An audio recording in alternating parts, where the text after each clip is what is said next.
So bad news po ito sa lahat ng mga DDS vlogger. Mukhang iniisa-isa na po itong mga gumagawa ngayon ng fake news.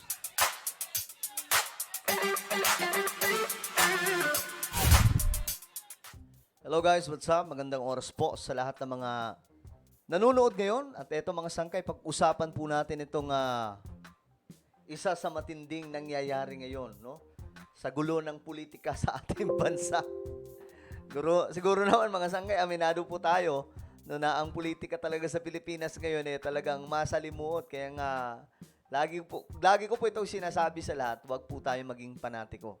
No, sa mga politikong ito mga sangkay, dahil wala mong mangyayari sa atin, kapag masyado pong panatiko tayo, mas stress lamang po tayo. Ngayon, tayo ay gitna mga sangkay sa mga nangyayaring ito, itong kaguluhan dito sa Pilipinas pagdating po sa politika. Eto na nga po mga sangkay. Itong mga vlogger ngayon, sa side ng mga DDS, mukhang iniisa-isa na pong hablahan ng kung ano-ano mang mga reklamo dahil nga po sa kanilang mga ginagawang panghihikayat at panggugulo sa Pilipinas. Tapos ngayon, magreklamo po ang mga yan. Sabihin na naman nila na iniipit sila ng pamahalaan. Sila din naman may gawa. 'Di ba? Well, pag-usapan po natin yan. But before we start, guys, ayun na nga po, tayo ay 1.4 million subscribers na. Padami po tayo ng padami, mga sangkay, paangat po tayo ng paangat, no? So sa mga hindi po dyan na nakakapag-subscribe at gusto nyong mapabilang sa dumaraming mga solid sangkay, makikita nyo po yung subscribe button sa baba ng video na to. I-click nyo lamang po yan. Then, i-click nyo po yung bell at i-click nyo po yung all. Sa mga nanonood naman po sa Facebook, i-follow nyo po yung ating Facebook page. Alright? Napakadali lamang po yan. Sa mga solid sangkay, mag-comment po kayo sa ibaba ng hashtag solid sangkay. Kasama po ang inyong mga lugar para magkakilala po tayo dito sa YouTube. Okay, mga sangkay, eto na nga po. Tingnan po natin itong report. Dito kasi, ayon po dito, dalawang vlogger, kabilang na ang dating mamamahayag, mukhang ipaghaharap ng kasong cyber libel. Nako, mga sangkay, ano ba ang nangyayari? Bakit tila baga nauubos na ngayon ang pasensya ng maraming otoridad natin, mga sangkay, sa paulit-ulit na mga fake news na ginagawa po nitong mga to? O ayan mga sangkay, panoorin po muna natin to.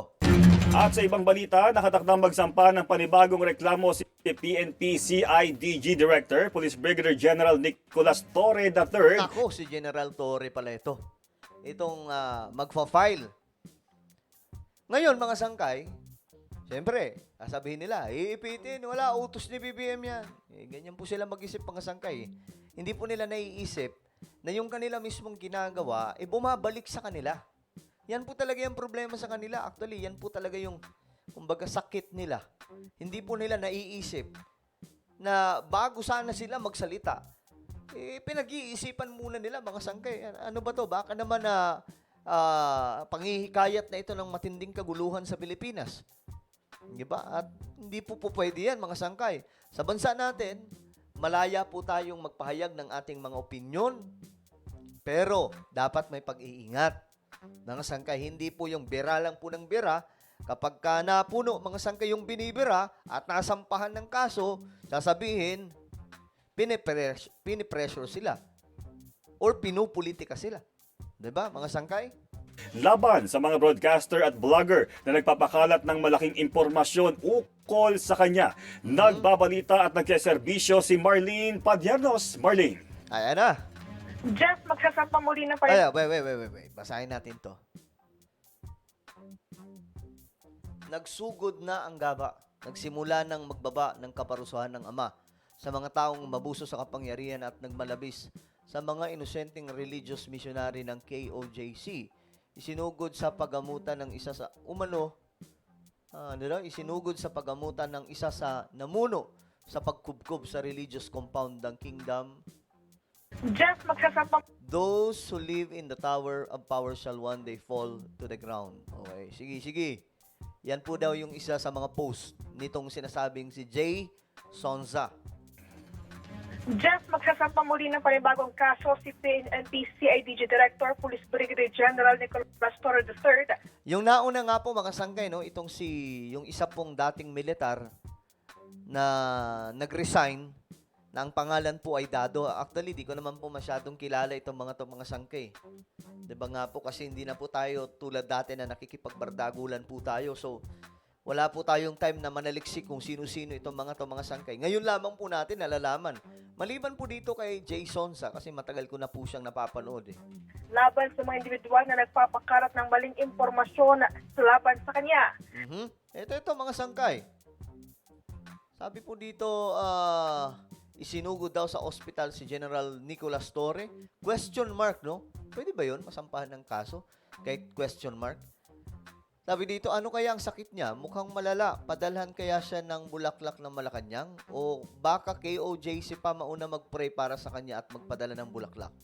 Ang buhay ay parang gulong. Minsan nasa itaas tayo, minsan nasa ibaba. Kaya mas okay magpakumbaba at rumespeto sa kapwa. Diba, General Nicolas Torre? Ito po yung mga banat niya. So, hindi ko alam. Siguro matatagal na rin po ito. Kasagsagan po ito nung kay Pastor Kibuloy. Pero ngayon, mga sangkay, mukhang inaani na po, no? Tag-ani. Laban sa kanya. Sa ambush interview sa Campo Crame, tahasang binanggit ni Torre na sasampahan niya ng kasong cyber libel ang dating broadcaster si Jason Sa at isa pang vlogger dahil sa pagkapakalat niya ng mga maling impormasyon tungkol Nako. sa kanya. Ayan na nga po, mga sangkay. Yan, sinasabi po natin. Kaya matuto tayo mag-ingat. Hindi po yung birada lang ng birada. Tayo mga vlogger, yan po dapat ang lagi nating gagawin, no? Matuto tayong tumingin sa mga balita kung ito nga ba ay talagang totoo o ito lamang po ay isang chismis.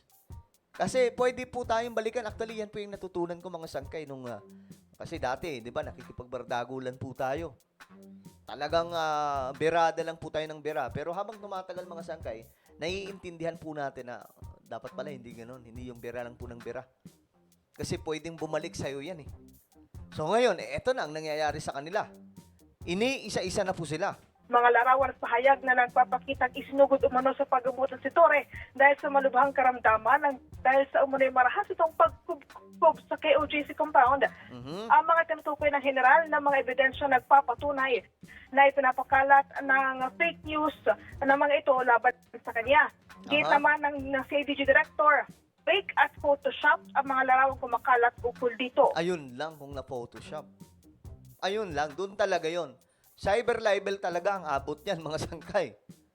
Dali talaga yon, no? Naku po.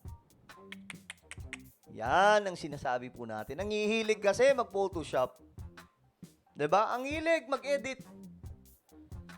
O, kita nyo mga sangkay, alam mo si PBBM, ini-edit nga po nilang sumisingot po ng pulburon eh. Isa po yan sa mga fake news nila eh. Tapos kalat na kalat, pinaniniwalaan din naman po ng iba. Grabe. Bagay na hindi na anya tama at nakaka-apekto na hindi lamang sa kanya, kundi maging sa kanyang pamilya at mga kakilala. Una na nga kinasuhan ni Torre noong isang linggo, ang vlogger na si former Army Captain Clemente Dado Enrique Ayun. na inciting to sedition dahil sa mga pahayag ito na humihikayat sa publiko na mag-aklas laban sa pamahalaan. O ayan mga sangkay oh. Ito daw po yung edited. Naku po. Kaserbisyo mo sa kampo. Okay, mga sangkay. Ngayon, eto na. Tingnan po natin.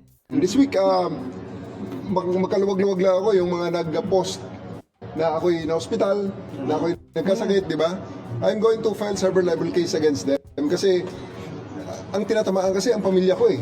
Dahil hindi na sa personal kundi, well, sa mga colleagues ko rin kasi hindi na tumigil aking cellphone, get well, ano nangyari sa'yo?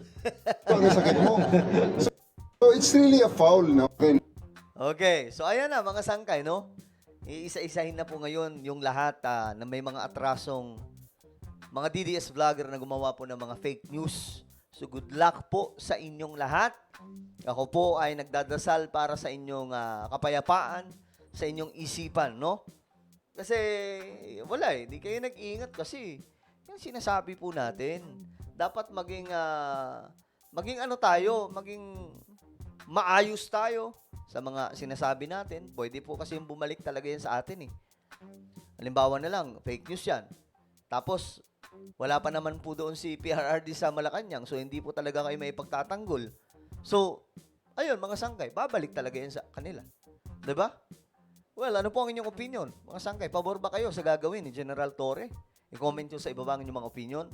Meron tayong YouTube channel. Ito po ay Sangkay Revelation. Hanapin nyo po ito sa YouTube. Kapag nakita nyo na, i-click nyo po yung subscribe, i-click ang bell, at i-click nyo po yung all. Alright? So ako na po ay magpapaalam. Mag-iingat pong lahat. God bless everyone.